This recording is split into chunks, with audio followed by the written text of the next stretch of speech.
तो आज का सूत्र है पैदल चलना।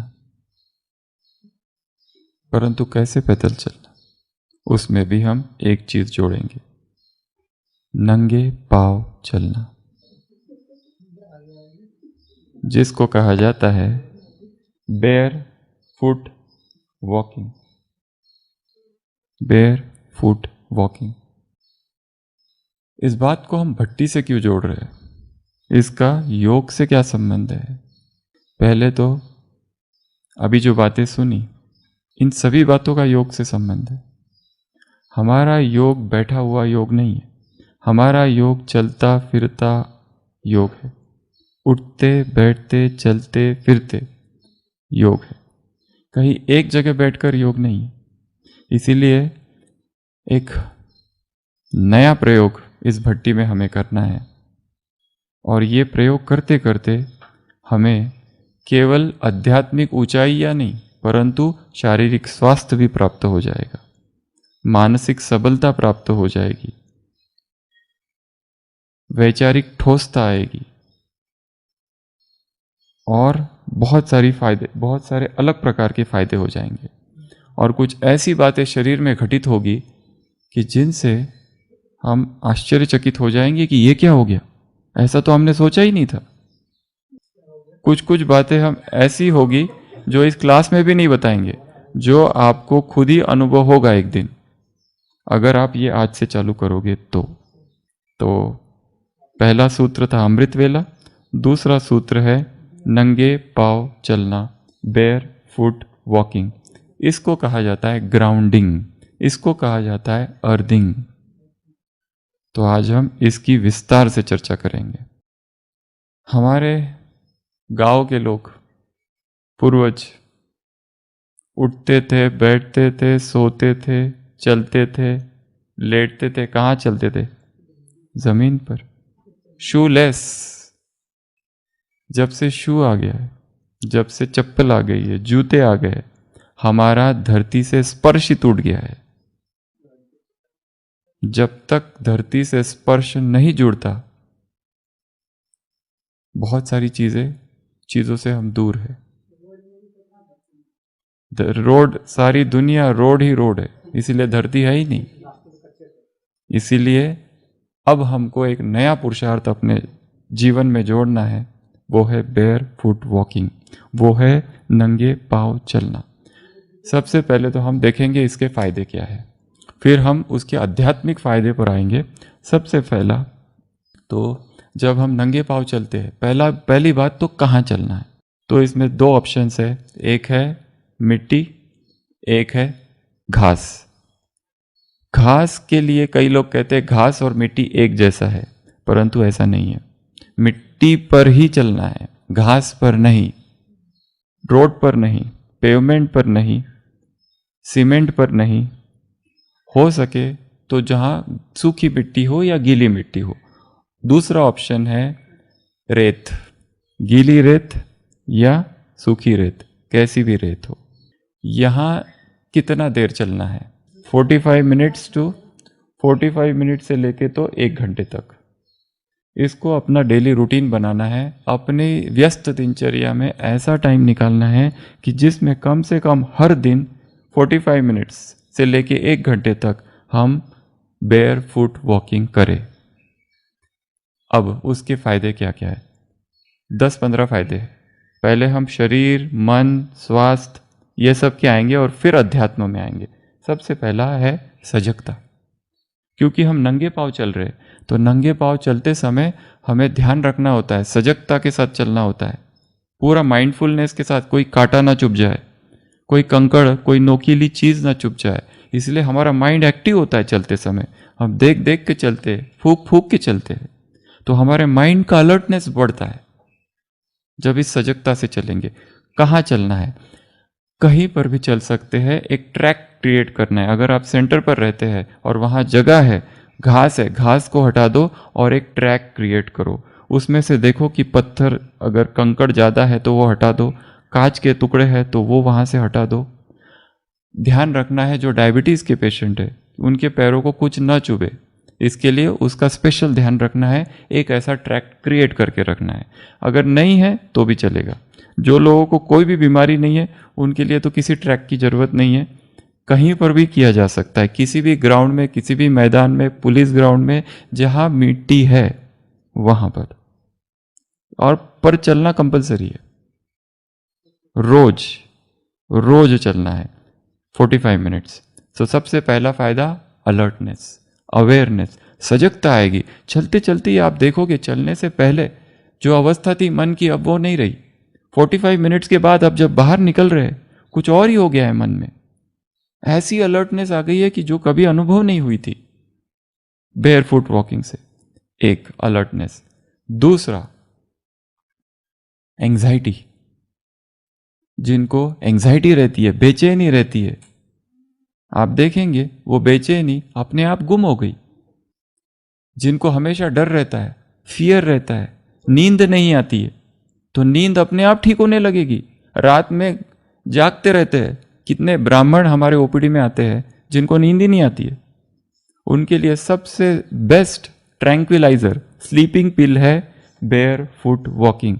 जमीन पर नंगे पांव चलो, चप्पल रख दो बाजू में, जूते रख दो बाजू में, मोजा निकाल के रख दो और चलना चालू करो। खेत में चले जाओ अगर अवेलेबल है तो, सबसे बेस्ट। पर आज लोग मुंबई जैसे शहरों में रहते जहां रोड ही रोड है, खेत तो कहाँ है ही नहीं, जमीन तो कहाँ है ही नहीं। हाँ, चौपाटी में जा सकते जहां रेती है, रेती पर चलो।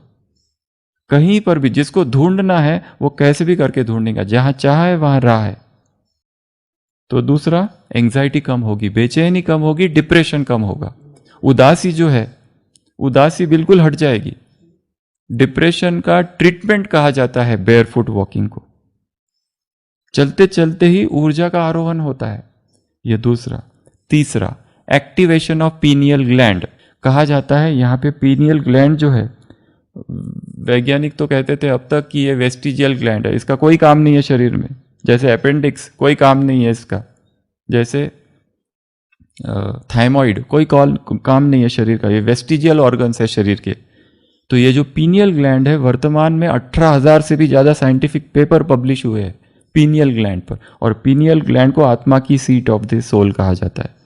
ये पीनियल ग्लैंड जैसे ही एक्टिवेट हो जाती है, बहुत सारी चीज़ें, मेलाटोनिन सिक्रेट होने लगता है, बहुत सारी चीज़ें सिक्रेट होने लगती है, और उससे शरीर में ऊर्जा का प्रवाह होता है, शक्ति आने लगती है, खुशी के हार्मोन्स उत्पन्न होने लगते हैं पीनियल ग्लैंड के एक्टिवेशन से। तो उमंग उत्साह बढ़ जाता है, स्फूर्ति आ जाती है शरीर में। और ब्राह्मण है, अमृत वेला करते हैं, मुरली पढ़ते पर स्फूर्ति नहीं है, तो पीनियल ग्लैंड का एक्टिवेशन हो जाना, ये दूसरा, ये एक तीसरा। अगला फायदा, पूरे शरीर का संतुलन अच्छा होने लगता है, क्योंकि सारा भार किस पे आता है, पैरों पर आते हैं। अगला फायदा, टांगे मजबूत होने लगती है। क्यों? क्योंकि मसल्स, टेंडन्स, हमारी जो गेट है ना वो सुधरने लगती है, चाल। क्योंकि जूते पहनने की वजह से चाल खराब हो गई है हमारी, चप्पल पहनने की वजह से चाल खराब हो गई है हमारी। अभी इसीलिए विदेशों में शूलेस रिवॉल्यूशन चल रहा है। एक व्यक्ति तो ऐसा है जो कभी चप्पल ही नहीं पहनता कितने सालों से, एकदम हाई फाई, पर वो अर्थिंग शूलेस सोसाइटी। हाँ, बिल्कुल शूज पहनते ही नहीं है। तो उसमें क्या होता है, जैसे, और उसमें चलो तो कभी कभी तेजी से कदम रखो, जोर से, ताकि पैरों में ताकत आ जाए, शक्ति आ जाए, मसल्स की स्ट्रेंथ बढ़ जाए, संतुलन बढ़ जाएगा, चाल बढ़ जाएगी। जिनकी चाल ठीक नहीं है वो चाल ठीक हो जाएगी। और जिनके शरीर में हमेशा ही दर्दें होते रहती है, कभी पैर में दर्द, कभी घुटनों के में दर्द, कभी टांगों में दर्द, कभी कमर में दर्द, वो जो गेट है वो अपने आप सुधरने लगेगी इसमें चलते चलते। ये एक फायदा। अगला फायदा, प्रकृति से हम जुड़ते हैं, क्योंकि आप जब भी बेयर फुट वॉकिंग करोगे तो घर के अंदर तो कर नहीं सकते, आपको प्रकृति के सानिध्य में जाना ही पड़ेगा। तो आप प्रकृति में जैसे जुड़ते हो तो क्या क्या होता है, पंछियों की आवाज़ें सुनते हो, तितलियों का मंडराना देखते हो, खुशबू फूलों की, फूल खिले हुए हैं वो सब देखते हो, तो हरियाली होती है, झाड़ होते हैं, पेड़ होती है, खुली हवा होती है। तो प्रकृति के सानिध्य में कनेक्शन विद द नेचर आपका बढ़ जाता है अपने आप, ऑक्सीजन का प्रवाह बढ़ जाता है, ऊर्जा बढ़ जाती है। तो फेफड़े जो है एकदम ऑक्सीजन से भर जाते हैं, रक्त शुद्ध हो जाता है। जो आप बीमार पड़ते हो तो डॉक्टर क्या करता है, खून की जांच करता है, खून में यूरिक एसिड ज़्यादा है, यूरिया ज़्यादा है, क्रिएट ज़्यादा है, हीमोग्लोबिन कम है। यहाँ तो पूरा खून ही शुद्ध हो रहा है फ्रेश एयर से, तो अपने आप स्वास्थ्य का अनुभव होता है। और स्वास्थ्य का अनुभव जब तक नहीं तब तक अध्यात्म फेल है। कोई स्पिरिचुअलिटी नहीं है जब तक हेल्थ नहीं तब तक। बीमार पड़ने के बाद पूछो किसी को कितना बाप को याद किया, जीरो।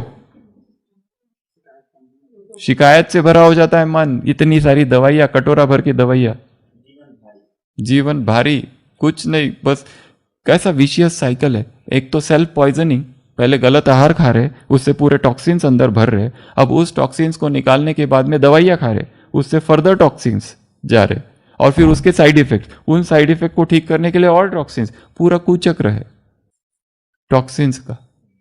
एक को ठीक करने के लिए दूसरा, दूसरे को ठीक करने के लिए तीसरा, चक्र है।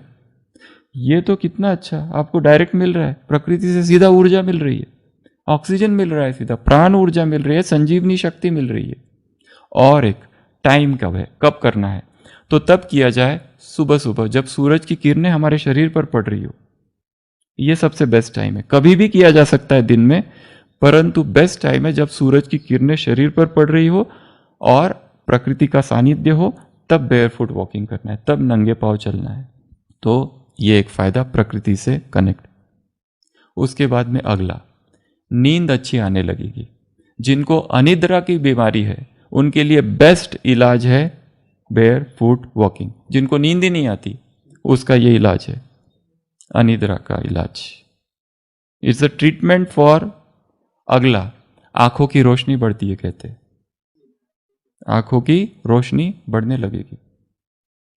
उसके बाद में अगला, फुट रिफ्लेक्सोलॉजी। सारे ऑक्यूप्रेशर पॉइंट जो है वो अपने आप दबते हैं। कहते हैं हमारा जो पैर है पंजा, उसमें पूरा शरीर है, और ये जो बड़ा टो जो है, ये जितनी 5 उंगलियां है, इसमें pineal gland, thalamus, hypothalamus, pituitary, pineal, amygdala, ये 5 चीजें यहां पर है। जैसे ही ये दबते हैं ब्रेन एक्टिवेट हो जाता है, ब्रेन में ऊर्जा आने लगती है। और जब हम चलते हैं तो सारा भार किस पे पड़ता है, पंजों पर पड़ता है, उंगलियों पर पड़ता है। रिफ्लेक्सोलॉजी फ्री में ऑक्यूपर पंक्चर हो रहा है, किसी के पास जाकर पैसे देने की जरूरत ही नहीं, अपने आप हो रहा है। उसके बाद धरती से स्पर्श,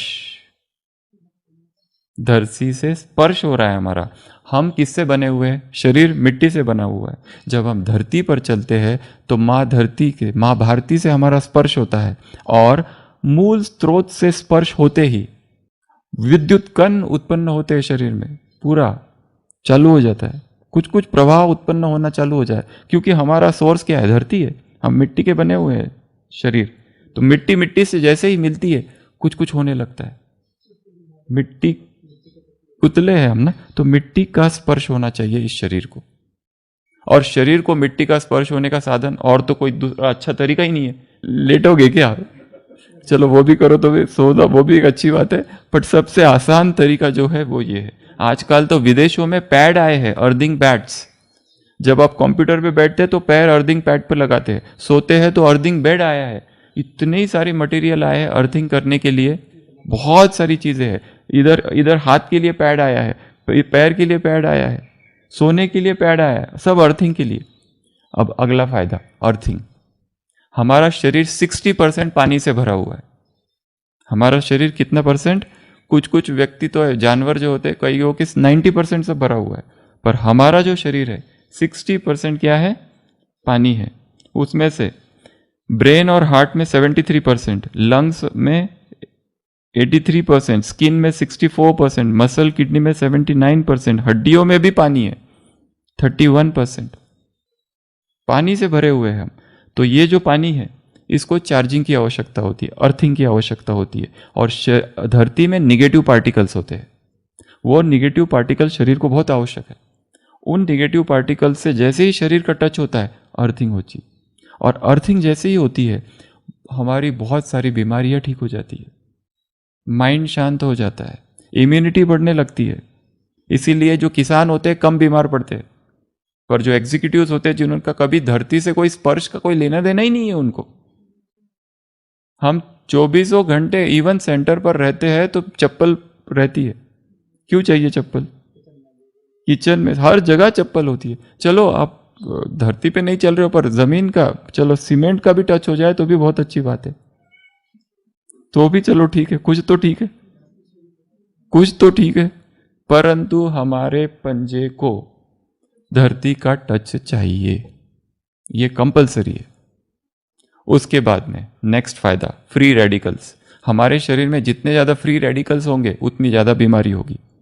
जैसे ही धरती का स्पर्श होता है फ्री रेडिकल्स कम हो जाते हैं।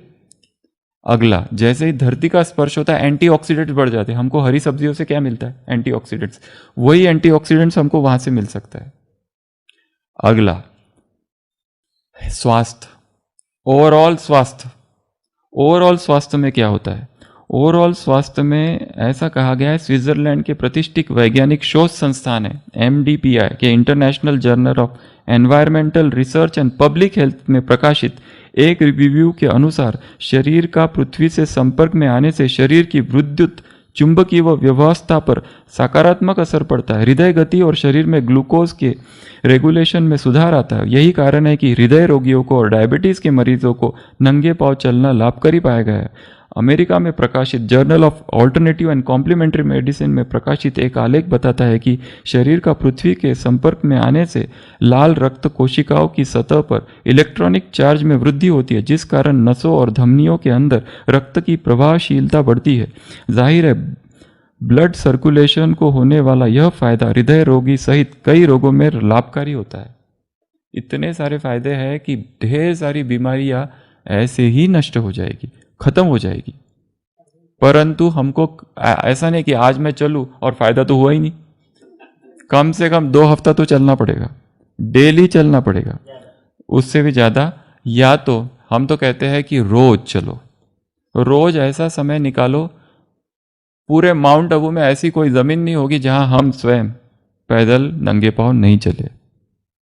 ऐसी बहुत कम जगह होगी, चाहे पोलो ग्राउंड से लेके तो नक्की से लेके तो हर जगह चप्पल बाहर रख दो, बाजू में रख दो, कहीं पर भी, गाड़ी में रख दो, अपने जेब में रख दो, कहीं पे भी रख दो चप्पल। चप्पल पहन के जाओ, कहीं पर भी रख दो और पैदल चलना चालू करो। और उसके बाद हाँ, पहले पहले एड़ियाँ फटेगी, कांटा भी चुभेगा कभी, पर वो सारे पैरों को बहुत मजबूत बना देगा। हमारे पैरों में असंख्य कांटे चुभे, असंख्य निकाले भी है, पर जितने कांटे चुभे, अब कांटे चुभते भी है तो कुछ होता नहीं, वो कुछ भी नहीं होता है। अब कुछ नहीं होता है, चुभा तो। पर इसीलिए तो पहला फायदा क्या बताया? सजगता। आप माइंडफुलनेस के साथ चलो। कितनी बार कांच पड़े हुए रहते हैं, उस पर भी चले, कुछ नहीं हुआ, क्योंकि सजगता के साथ, क्योंकि ध्यान से पैर रखना है। यही तो एक फायदा है इसका, बेयरफुट वॉकिंग का। तो ये संसार में गिनाए हुए फायदे, एक पूरी किताब एक व्यक्ति ने लिखी है अर्दिंग नाम की। वो किताब हम ग्रुप में भेजेंगे। इंग्लिश में किताब है, 200 से भी ऊपर पेजेस है। उसमें उसने कहा है कि पूरा अर्थ जो है एक बहुत बड़ी बैटरी है और हमारा शरीर जो है इलेक्ट्रिक सर्किट है। इलेक्ट्रिक सर्किट का जब तक अर्थ से संपर्क नहीं होगा ये चार्जिंग नहीं होगा। उसने तो यहां तक कहा है कि आप केवल बेयरफुट वॉकिंग करो, तुमको जो भी बीमारी होगी सारी बीमारियों से तुम मुक्त हो जाओगे। ऐसे ऐसे क्लेम्स दिए हैं।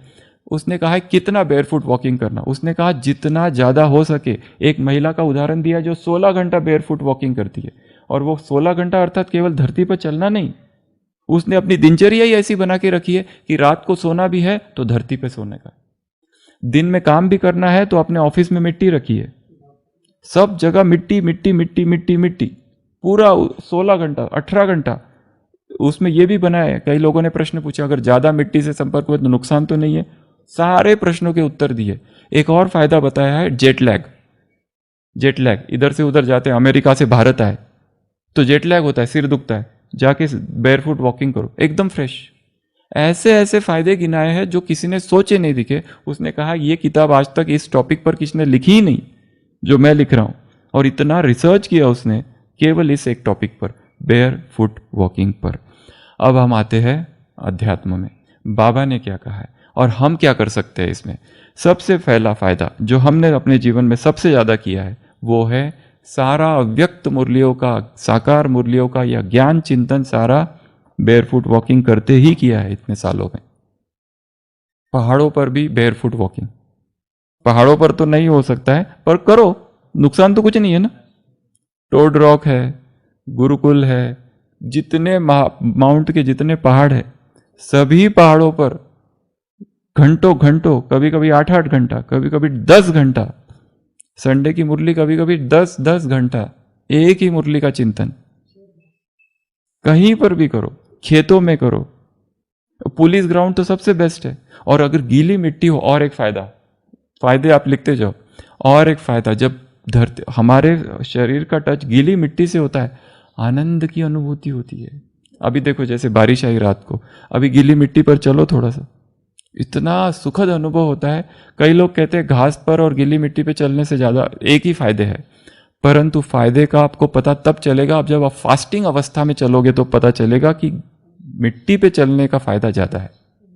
घास पे एनर्जी खींच लेता है घास, पर बहुत सारे लोग कहते हैं दोनों का सेम फायदा है, जितना लिटरेचर है सब में सेम बताया, पर व्यक्तिगत अनुभव कहता है फास्टिंग स्टेज में जब चलोगे तो फायदा पता चलता है।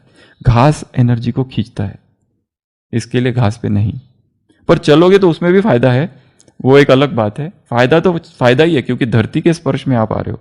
तो सबसे पहला काम जो हमको करना है, जितना मुरलियों का चिंतन करना है, जितना ज्ञान का चिंतन करना है, वो सभी चिंतन मिट्टी के ऊपर चलते हुए करना है, खुले पाँव चलते हुए करना है, नंगे पाँव चलते हुए करना है, बेयरफुट वॉकिंग करते हुए चलना है। अपनी व्यस्त दिनचर्या से कम 10 मिनट निकालो, 20 मिनट निकालो, 15 मिनट निकालो, 45 मिनट्स निकालो। और एक सबसे बड़ा फायदा, वो तो एक ऐसा फायदा है कि जैसे आप इस पे चलते जाओगे आपको शरीर के लिए ऊर्जा मिलती जाएगी, आपकी भूख धीरे धीरे धीरे धीरे कम होती जाएगी, क्योंकि आपको डायरेक्ट एनर्जी यहां से मिल रही है। हम भोजन से हमको क्या मिलता है, एंटीऑक्सीडेंट्स कहो, एनर्जी कहो, वो डायरेक्ट एनर्जी आपको मिल रही है। पूरा बॉडी चार्ज हो रही है, एक एक सेल एटम चार्ज हो रहा है। तो धीरे धीरे आप देखेंगे भूख कम होगी और एनर्जी बढ़ेगी, high level of energy and appetite less. ये एक अद्भुत आपको अनुभव होगा। तो ये भी एक फायदा है, क्योंकि अवेयरनेस नहीं थी तब। अवेयरनेस चाहिए, जब तक बुद्धि में ज्ञान नहीं इस बात का, तब तक उसका फायदा नहीं। जब तक हमको ये पता नहीं कि इसमें ऊर्जा है, ऊर्जा का स्रोत मन है। कल हमने एक वाक्य कहा था इंग्लिश क्लास में, द सोर्स ऑफ प्राणा इज माइंड। ये मन है जो डिसाइड करेगा। और मैं ये सोचूं कि मुझे पूर्ण ऊर्जा मिल रही है तो मिलेगी, अगर मैं ऐसा ना सोचूं और केवल ऐसा करूं, कोई केवल योगासन करते रहता है उसको शारीरिक फायदे मिलेंगे बस, वो हेल्दी रहेगा। पर अगर कोई योगासन के साथ ऊर्जा का प्रयोग करने लगता है, जैसे थाई ची और शिगोंग, तो उसको प्रकृति की ऊर्जा मिलेगी। जैसे मैं ऐसे कर रहा हूं, मुझे प्रकृति की ऊर्जा आ रही है, तो वो ऊर्जा आएगी। और केवल कोई योगासन करता है तो उसको केवल योगासन के फायदे, कोई अगर प्राणायाम करता है तो उसके स्वास्थ्य ठीक होगा, उसको प्राणायाम के फायदे मिलेंगे। पर प्राणायाम करते करते अगर मैं ये सोचूं, भाव को जोड़ दूं, इसको कहते हैं भाव योगा। जैसे जितने आसन है ना, एक बहन है विदेश की, उसने एक नया चालू किया है भाव योगा जिसको कहते हैं। जैसे आप भुजंग आसन कर रहे हो तो सोचो मैं धरती को, मैं आकाश को छू रहा हूं। जब आप ताड़ासन करते हो तो सोचो मेरी हाइट बढ़ रही है और मैं आकाश को छू रहा हूं, मेरी आध्यात्मिक उन्नति हो रही है। आप एक एक आसन के साथ में संकल्प को जोड़ रहे हो। हमारी भाषा में एक एक आसन के साथ स्वमान को जोड़ रहे हो, तो एनर्जी। इसके पहले भी करते थे, जैसे आप पहले खेत में काम करते थे पर भूख ज्यादा थी क्योंकि तब अवेयरनेस नहीं था। अभी हम अवेयरनेस के साथ कर रहे हैं कि मुझे यहां से भोजन मिल रहा है, earth is food, air is food. और एक फायदा, जब आप चल रहे हो तब आपको संकल्प करना, अभी ये अध्यात्म में आ रहे हैं हम, सबसे पहला काम करना है चिंतन, ज्ञान का चिंतन। दूसरा फायदा प्रयोग करने हैं। ऊपर से सूरज की किरणें मेरे शरीर पर पड़ रही है, धीरे नीचे से धरती की किरणें, धरती की सारी किरणें मेरे शरीर में आ रही है। ये दो प्रयोग, दो शक्तियां जुड़ रही है हमारे शरीर में। एनर्जी चैनल से, सूक्ष्म शरीर में, स्थूल शरीर में कुछ भी नहीं है, सूक्ष्म शरीर में एनर्जी चैनल से, क्योंकि ये जो प्राण शक्ति जो है एनर्जी चैनल्स थ्रू बहती है। तो ऊपर से सूरज की किरणें आ रही है, नीचे से धरती की, दोनों बीच में नाभि के पास मिल रही है। और मेरा शरीर ऊर्जा का विद्युत प्रवाह बह रहा है, पूरा शरीर ऊर्जा से भर गया है, अर्थात मैं अशरीरी हो गया हूं, अर्थात मेरा शरीर लाइट का बन गया है, अर्थात मेरा एक एक कोशिका है प्रकाश से भर गई है, चार्ज हो गई है। तो पूरा शरीर जब चार्ज हो गया है, अब मुझे किसी और चीज की आवश्यकता नहीं। तो ये एक सेकंड प्रयोग। तीसरा, मैं परम पवित्र आत्मा हूं, मुझसे पवित्रता की किरणें पूरी धरती को जा रही है, पूरी धरती को, केवल जहां मैं चल रहा हूं वहां नहीं। अगर ये धरती है तो धरती पर जितने मनुष्य है सबको जा रही है, जितने प्राणी है सबको जा रही है, जितने पेड़ पौधे हैं सबको जा रही है। मैं किसी को भी हानि नहीं पहुंचा सकता। मैं फूल स्वीकार नहीं करता हूं, तुम भी स्वीकार मत करो। फूल को तोड़ना अर्थात धरती को दुख देना। तुम सुखदेव हो, धरती को सुख दुख नहीं दे सकते। तुम सुखदेव हो, तुम फूल नहीं तोड़ सकते। पत्ते भी मत तोड़ना, कुछ भी नहीं तोड़ना। तोड़ना अर्थात हिंसा। बाप ने कहा है आज, मैं फूल स्वीकार नहीं करता, तुम भी स्वीकार ना करो। और इसीलिए एक कारण यह भी है, मिट्टी पर चलो, घास पर नहीं। घास को भी दुख होता है, तकलीफ होगी उसको भी। हमें किसी को भी तकलीफ नहीं देनी है संसार में।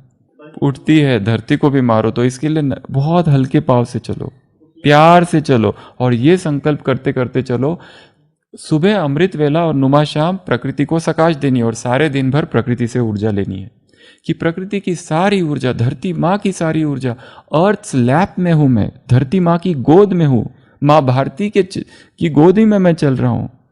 वो धरती की सारी ऊर्जा मेरे शरीर में आ रही है, मेरे कण कण को चार्ज कर रही, और मुझ आत्मा से परमात्मा की पवित्रता की किरणें मुझ पर, और क्योंकि धरती को पवित्रता चाहिए और मुझे धरती से, ये म्यूचुअल एक्सचेंज है। नीचे माता ऊपर पिता, और बीच में मैं पवन पुत्र, बीच में मैं पुत्र हूं। तो ये एक ऐसा अभ्यास करना है, ऐसा अभ्यास कि जिसमें ऐसा अनुभव हो, धरती से प्यार हो जाए। और उसी के बीच में झाड़ होते हैं, झाड़ को गले लग जाओ, क्योंकि झाड़ों में भी बायो इलेक्ट्रिक फील्ड होती है एक अजीब तरह की, उसमें भी एनर्जी निकल रही है, बीच में झाड़ को गले लगो। एक होता है काऊ हगिंग, काऊ हगिंग भी होता है, गाय होती है ना, उससे भी बहुत प्यार, झाड़ को भी प्यार। और हर झाड़ की ऊर्जा अलग अलग होती है, हर झाड़ को टच करो, इसकी ऊर्जा अलग, उसकी चमड़ी अलग, हर एक झाड़ की अपनी ऊर्जा है। बैठ जाओ थोड़ी देर झाड़ के साथ, बात करो झाड़ के साथ, अपने दुख सुनाओ उसको, उससे ऊर्जा लो। तो झाड़ का संपर्क, और फिर पंछियों से बात करो, तितलियों से बात करो, आकाश से बात करो, सूरज को बात करो, धरती से बात करो, घास से बात करो। अपना समय प्रकृति में बिताओ। ये समय जो है ना, और एक चीज इसमें आप अपना जो दिनचर्या जो है ना, इससे एकदम से अलग हो जाते हो, उससे ऊर्जा से भर जाती है चेतना, एकदम नवीनता आती है। और दूसरी बात, हमने जितनी भी क्लासेस कराई होगी और जितनी नई नई बातें आई होगी और नए नए टॉपिक आए होते, वो टॉपिक हमने भी कभी सोचे नहीं थे। वो जैसे ही प्रकृति में जाते हैं और धरती पर चलने लगते हैं, ऐसा लगता है ये पावों से ही वो टॉपिक्स आ रहे हैं। कहाँ से आ गए वो? अचानक से आ गए, अचानक से। सूक्ष्म हृदय की बारीक गांठें, एक बार इस टॉपिक पर क्लास कराया था। तो हम चल रहे थे, तो धरती पर सोच रहे थे कितनी सूक्ष्म प्रकंपन आ रहे हैं और हमारे हृदय में जा रहे हैं, और हृदय में जो गांठें है ना वो खुल रही है। एकदम से टॉपिक आया, सूक्ष्म हृदय की, पवित्र हृदय की सूक्ष्म गांठें। वो एक भट्टी में क्लास कराया था, कभी वो क्लास सुन लेना। तो धरती का संपर्क हो,